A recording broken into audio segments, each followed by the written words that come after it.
কাছে বা দূরে বিশ্বজুড়ে যে যেখানে অবস্থান করে আপনাদের প্রিয় চ্যানেল গ্লোবাল টেলিভিশনের সাপ্তাহিক নিয়মিত আয়োজন ইসলামী প্রশ্নোত্তর অনুষ্ঠান দেখছেন, সকলকে জানাচ্ছি মোবারকবাদ। অনুষ্ঠান জোড়া থাকবো আমি ডক্টর মুফতি মোর্শেদ আলম সালিহি, আর আপনাদের জীবন ঘনিষ্ঠ ইসলামী প্রশ্নের উত্তর দেওয়ার জন্য আমাদের স্টুডিওতে আমন্ত্রিত হয়েছেন দেশবরণ একজন ইসলামিক স্কলার, লেখক ও গবেষক রয়েছেন হজরত মাওলানা মোহাম্মদ খালিদ সাইফুল্লাহ, অধ্যক্ষ বুইঘর দারুসুন্নাহ ইসলামিয়া কামিল মাদ্রাসা, নারায়ণগঞ্জ। আসসালামু আলাইকুম ওয়া রাহমাতুল্লাহি ওয়া বারাকাতুহু। ওয়ালাইকুম আসসালাম ওয়া রাহমাতুল্লাহি ওয়া বারাকাতুহু। মোহতারাম, কেমন আছেন? আলহামদুলিল্লাহ, আপনি কেমন আছেন? আলহামদুলিল্লাহ, আল্লাহ পাক অনেক ভালো রেখেছেন, আমাদের স্টুডিওতে এসেছেন, আপনাকে মোবারকবাদ জানাচ্ছি। আপনাকে অনেক অনেক মোবারকবাদ, পাশাপাশি আমাদের দর্শক ও শ্রোতাদের জন্য অনেক অনেক শুভেচ্ছা ও মোবারকবাদ।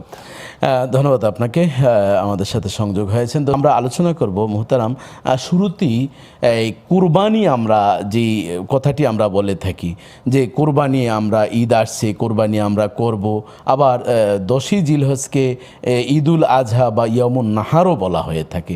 এই কুরবানি বলতে কি বোঝায়, আজহা বলতে কি বোঝায়, এ সম্পর্কে যদি একটু বলতেন। ধন্যবাদ, চমৎকার একটি বিষয়।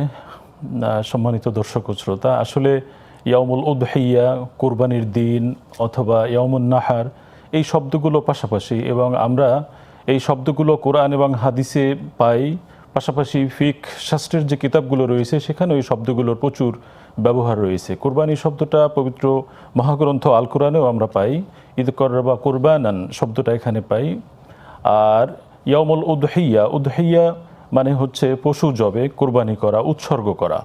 এখানে একটু সতর্ক হয়ে আমাদের বলতে হবে, অনেক সময় আমরা পশু জবে করার ক্ষেত্রে অন্য ধর্মে বলি, পশু হত্যা আর আমাদের কুরবানির পশু জবা করার মধ্যে একটা মৌলিক পার্থক্য কিন্তু রয়েছে। সেই বিষয়টা খেয়াল করে দেখতে হবে, যে পশু আল্লাহর নামে জবা করা হয় সেটা উদহিয়া, সেটা কুরবানি। সুতরাং ওমা উহিল্লা লিগাইরিল্লাহ, গায়রিল্লাহ, আল্লাহর নাম ছাড়া যে পশু জবা করা হয় সেটার সাথে কোরবানির কোনো সম্পর্ক নেই। সুতরাং এটা পশু জবে করা, কোরবানি করা। ইয়াউমুন নাহার, নাহার শব্দটা কোরআনে এসেছে ফাসল্লি লিরাব্বিকা ওয়ানহার, সূরাতুল কাউসার, আল্লাহ তাআলা বলেছেন। চমৎকার একটি বিষয় এটা, যে রবের উদ্দেশ্যে নাহার করার জন্য উটকে জবা করার যে পদ্ধতি আরবে রয়েছে সেটাকে নাহার বলা হয়, এই জন্য ইয়াউমুন নাহার। তবে বিশেষ কিছু আলোচনা ইয়াউমুন নাহারকে শুধু 10ই জিলহজকে একটু বেশি আলোচনায় নিয়ে এসছে। আর ইয়াউমুল উদহিয়া বলতে 10, 11, 12 আমভাবে এই 3 দিনকেই বোঝানো হয়ে থাকে। জি। তো আল্লাহর উদ্দেশ্যে যে পশু জবে করা হয়, নির্দিষ্ট যে পশু আছে জবে করা হয়, তার মাধ্যমে আল্লাহর নৈকট্য হাসিল যে দিনগুলোতে হয় সেগুলোই মূলত ইয়াউমুল উদহিয়া। জি, ধন্যবাদ আপনাকে।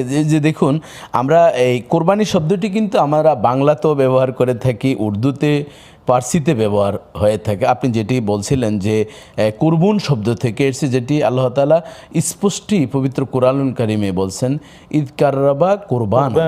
হ্যাঁ, হাবিল এবং কাবিলের ওই ঘটনাকে কেন্দ্র করেই অতলু আলাইহিম নাবা আবনাই আদামা ঈদ কাররাবা কুরবানান ফাতুকুব্বিলা মিন আহাদিহিমা ওয়া লাম ইয়াতাকাব্বাল মিনাল আখার।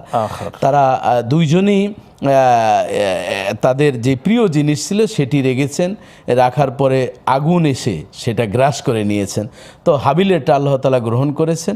আমরা বিভিন্ন তাফসিরে বা হাদিসে পাই যে তিনি বকরি বা দুম্বা তিনি লালন পালন করতেন, সেই হিসাবে সেটি গ্রাস হয়েছে।